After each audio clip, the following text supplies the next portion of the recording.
Assalamualaikum warahmatullahi wabarakatuh. Kembali lagi bersama Ustazah Irma. Di kesempatan hari ini Ustazah akan menjelaskan tentang rangkuman materi pada tema terakhir kita, yaitu tema 8, Raja Muda Karana. Pada muatan pembelajaran PPKN membahas tentang contoh perilaku sesuai sila-sila pada Pancasila. Sila pertama yaitu ketuhanan yang Maha Esa. Adapun contoh perilakunya yaitu taat beribadah, bersyukur. Dan lambang dari sila pertama yaitu bintang.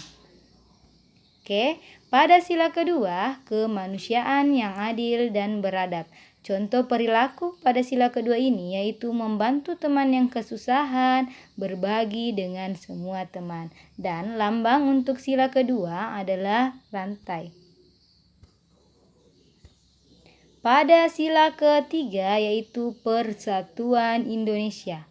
Contoh perilaku pada sila ketiga ini yaitu yang pertama memahami, menghargai perbedaan antar manusia, bekerja sama menyelesaikan suatu pekerjaan, dan mempelajari kebudayaan daerah. Adapun lambang dari sila ketiga ini yaitu pohon beringin.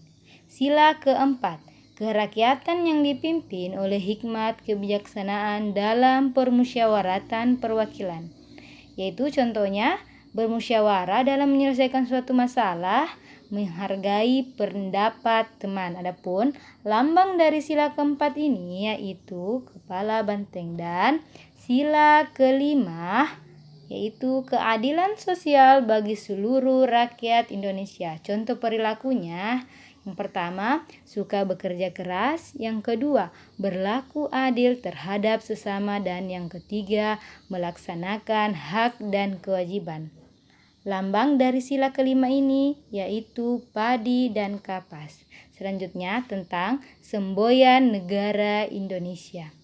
Semboyan negara Indonesia yaitu Bhinneka Tunggal Ika, yang artinya berbeda-beda namun satu jua.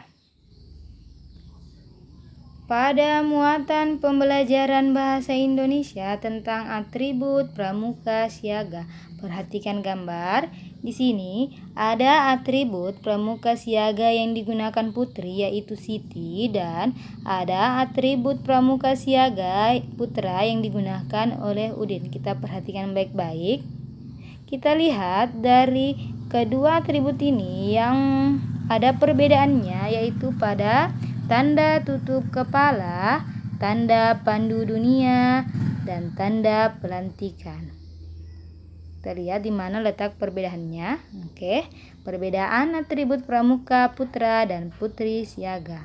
Yang pertama, tanda tutup kepala. Kita perhatikan baik-baik. Pada tanda tutup kepala putra, di sini bidangnya berbentuk segi 8, sedangkan pada tanda tutup kepala putri berbentuk lingkaran.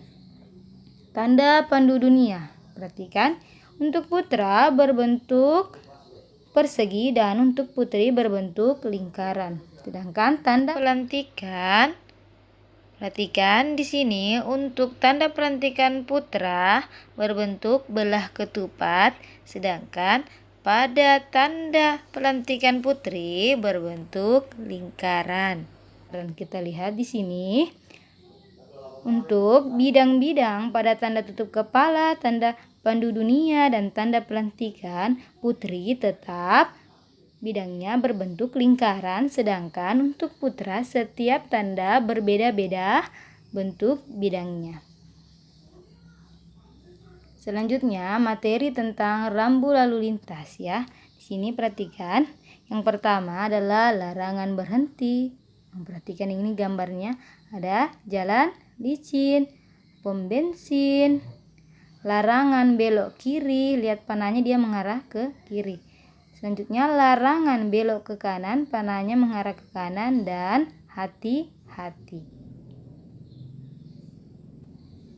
Membaca dena. Untuk membaca dena, hal yang terpenting yang harus kita ketahui terlebih dahulu adalah arah mata angin. Masih ingat lagu yang pernah Ustazah ajarkan Ananda dengan menggunakan gerakan. Perhatikan di sini ada U adalah utara, TL adalah timur laut, T adalah timur, TG tenggara, E selatan, BD barat daya, B barat, BL barat laut. Masih ingat kan bagaimana cara menentukan arah mata angin?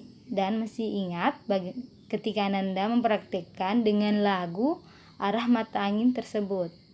Timur tenggara, selatan barat daya, barat barat laut, utara timur laut. Barat barat laut, utara timur laut. Ingat kan? Oke, kita perhatikan. Di sini ada Rumah Udin, ada SDIT Insan Madani, ada toko kue, ada masjid, kantor camat, toko buku, dan rumah Edo. Misalkan kita mau menentukan Rumah Udin, letak Rumah Udin. Yang pertama kita harus tentukan yang mana titik pusatnya. Kita perhatikan. Misalkan kita melihat dari titik pusatnya adalah masjid. Kira-kira Rumah Udin itu terletak di mana? Kita lihat. Ternyata Rumah Udin terletak di barat laut masjid. Bagaimana kalau ketika yang jadi titik pusat adalah Rumah Edo? Kira-kira letak SDIT itu di mananya Rumah Edo? Oke, Rumah Edo adalah titik pusatnya. Maka SD Insan Madani terletak di timur laut dari Rumah Edo. Bagaimana jika kita ingin mengetahui letak toko kue? Dilihat dari titik pusatnya adalah SDIT Insan Madani. Kita lihat. Oh, ternyata toko kue terletak di sebelah timur SDIT Insan Madani. Paham untuk membaca denah? Jadi yang kita perhatikan adalah arah mata angin dan yang mana jadi titik pusatnya. Paham? Oke, perhatikan gambar. Di sini ada denah penjual buku bekas, penjual mainan bekas, dan penjual sepatu bekas. Jadi yang pertama, ketika kita ingin mengetahui letak dari penjual tersebut, maka yang kita perhatikan adalah arah mata angin. Misalkan kita diminta untuk menentukan letak dari penjual mainan bekas. Yang pertama, kita lihat pada arah mata angin, letak penjual mainan bekas terletak pada arah timur dan menghadap ke barat. Sedangkan untuk penjual buku bekas terletak pada arah utara dan menghadap ke selatan. Paham kan yang mana dikatakan menghadap? Misalkan kalau barat daya itu menghadap ke timur laut, tenggara menghadap ke barat laut. Seperti itu ya, Nak. Oke, selanjutnya muatan pembelajaran matematika yaitu tentang sudut. Perhatikan kita mengenal dulu bagian-bagian sudut. Yang pertama untuk penamaan sudutnya yaitu sudut CAB dan sudut BAC. Kira-kira titik sudutnya yang mana? Oke, perhatikan di sini ada yang Ustazah lingkari. Ini adalah titik sudut. Makanya namanya adalah titik sudut A. Bagaimana dengan kaki sudutnya? Untuk menentukan kaki sudutnya kita perhatikan patokannya adalah dari titik sudut.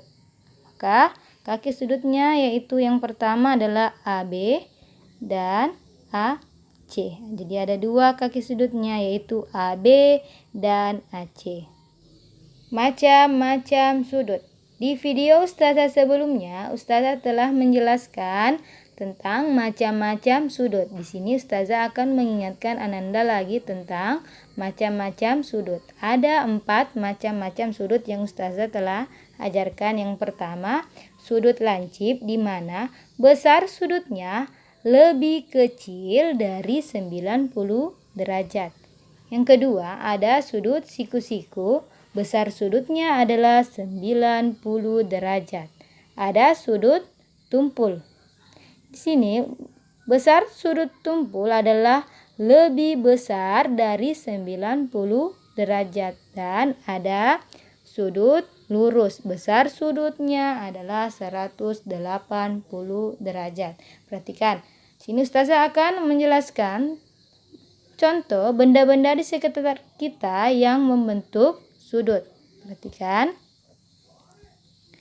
Yang pertama, lihat yang Ustazah lingkari di sini ada sepeda berbentuk sudut lancip. Selanjutnya ada bingkai berbentuk sudut siku-siku. Perhatikan laptop dalam keadaan terbuka seperti gambar membentuk sudut tumpul dan jarum jahit membentuk sudut lurus. Ciri-ciri bangun datar ya. Di sini Ananda sudah menemukan beberapa ciri-ciri bangun datar, tetapi Ustazah akan menjelaskan cuma 2 ciri-ciri bangun datar. Yang pertama ada persegi, di mana ciri-cirinya yaitu memiliki 4 sisi yang sama panjang. Perhatikan gambar, lihat. Di sini jelas terlihat bahwa ada 4 sisi yang sama panjang, yaitu sisi AB, sisi BC, sisi CD, dan sisi DA.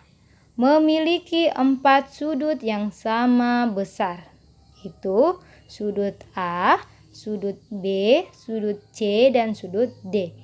Besar sudutnya adalah 90 derajat dan memiliki 4 simetri lipat. Ini sudah ada di video sebelumnya dan sudah Ananda praktekkan di kelas. Begitupun tentang memiliki 4 simetri putar.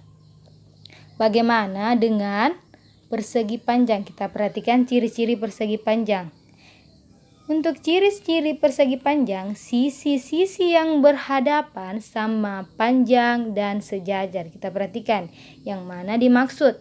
Jadi, sisi-sisi yang berhadapan sama panjang dan sejajar yaitu misalkan sisi AB dengan sisi CD. Itu adalah 2 sisi yang sama panjang dan sejajar. Sisi AB sama dengan sisi CD. Nah, selanjutnya sisi BC sama dengan sisi AD. Nah, memiliki juga 4 sudut yang sama besar. Besar sudutnya adalah 90 derajat, yaitu sudut A, sudut B, sudut C, dan sudut D. Memiliki 2 simetri lipat dan memiliki 2 simetri putar. Selanjutnya memahami informasi pada diagram batang. Perhatikan gambar. Di sini ada diagram batang tentang makanan kesukaan siswa kelas 3. Jadi ada datanya ya yang sudah dikelola menjadi diagram batang. Perhatikan. Untuk membaca atau memahami diagram batang tersebut, perhatikan batang-batang yang ada pada diagram tersebut. Di sini kita baca ya. Jumlah siswa yang menyukai makanan, kita lihat yang pertama bakso, batangnya dia sampai di angka 12. Makanya jumlah siswa yang menyukai bakso adalah 12 orang. Nasi goreng 16 orang, ayam penyet 8 orang, sate ayam ada 10 orang. Terus, makanan yang paling disukai siswa adalah nasi goreng. Kenapa? Karena diagram batangnya yang paling tinggi di antara makanan lain. Kita perhatikan batangnya, dia yang paling tinggi.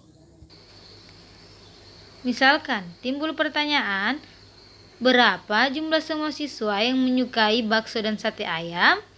Jadi, kita jumlahkan siswa yang menyukai bakso dan siswa yang menyukai sate ayam. Jadi, siswa yang menyukai bakso adalah 12 orang, ditambah siswa yang menyukai sate ayam ada 10 orang. Hasilnya adalah 22 orang. Memahami informasi pada diagram gambar.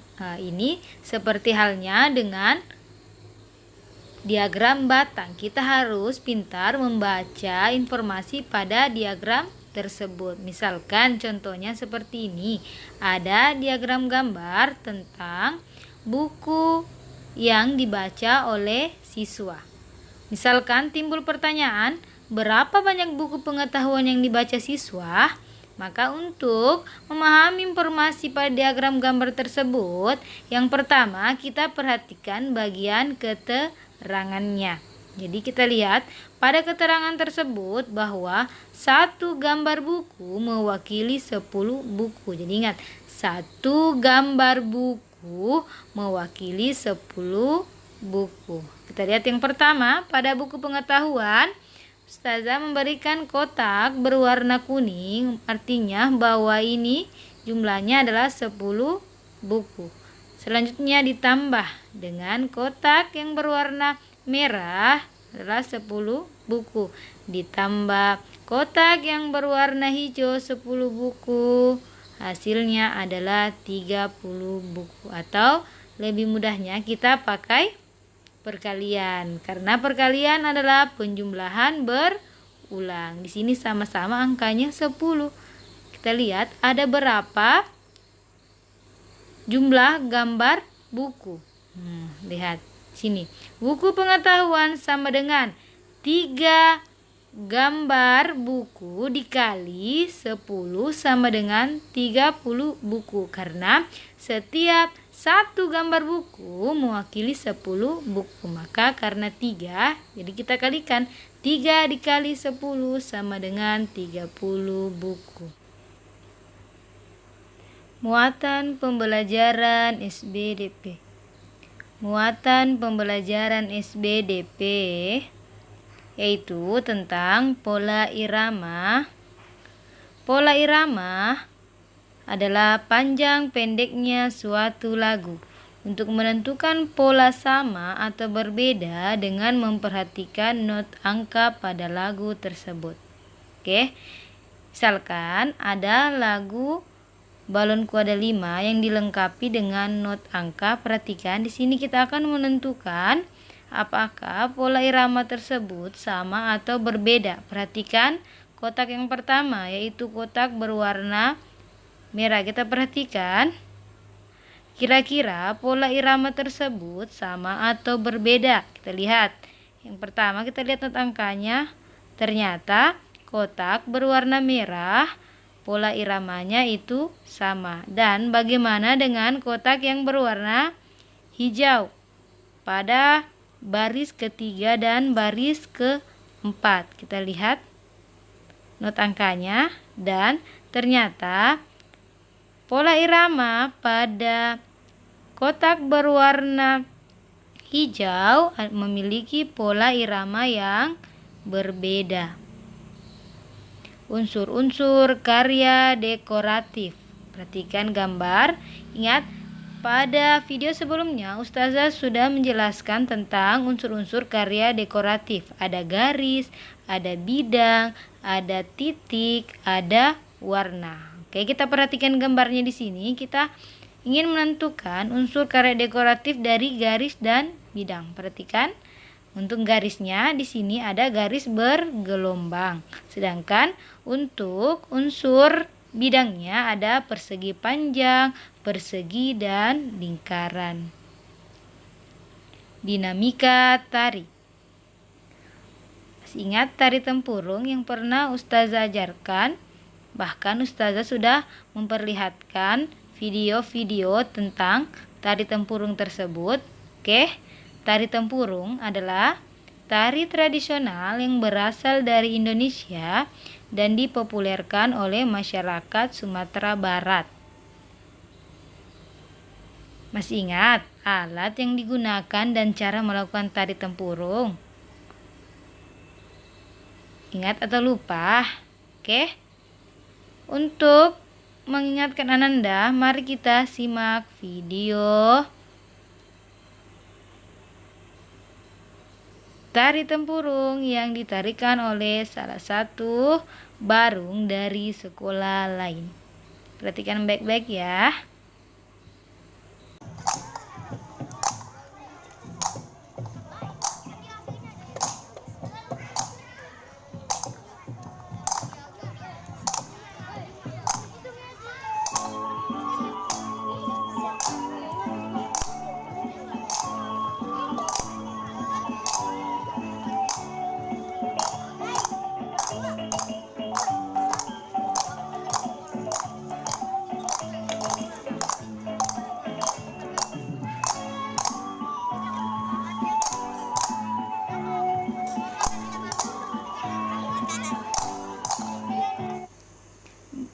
Bagaimana? Sudah ingat kan? Bagaimana itu tari tempurung? Jadi, alat yang digunakan pada tari tempurung adalah tempurung kelapa. Dan cara melakukannya yaitu dengan cara menepukkan kedua tempurung kelapa. Selanjutnya, materi tentang teknik-teknik yang digunakan dalam membuat karya mobil-mobilan dan rumah-rumahan. Perhatikan gambar, ini adalah karya rumahan, ini karya mobil-mobilan. Kira-kira teknik apa yang kita gunakan ketika membuat karya tersebut? Jadi, teknik yang kita gunakan adalah teknik potong, lipat, dan sambung. Teknik potong ketika kita memotong kertas tersebut atau membentuk bagian-bagian rumah atau mobil-mobilan yang kita inginkan. Sedangkan teknik lipat juga ketika kita melipat kertas tersebut atau karton tersebut, dan teknik sambung ketika kita menempelkan dengan selotip atau lem. Paham kan untuk rangkuman tema 8 ini? Semoga Ananda semua dimudahkan dalam menjawab ujian semesternya. Ustazah akhiri dengan Assalamualaikum warahmatullahi wabarakatuh.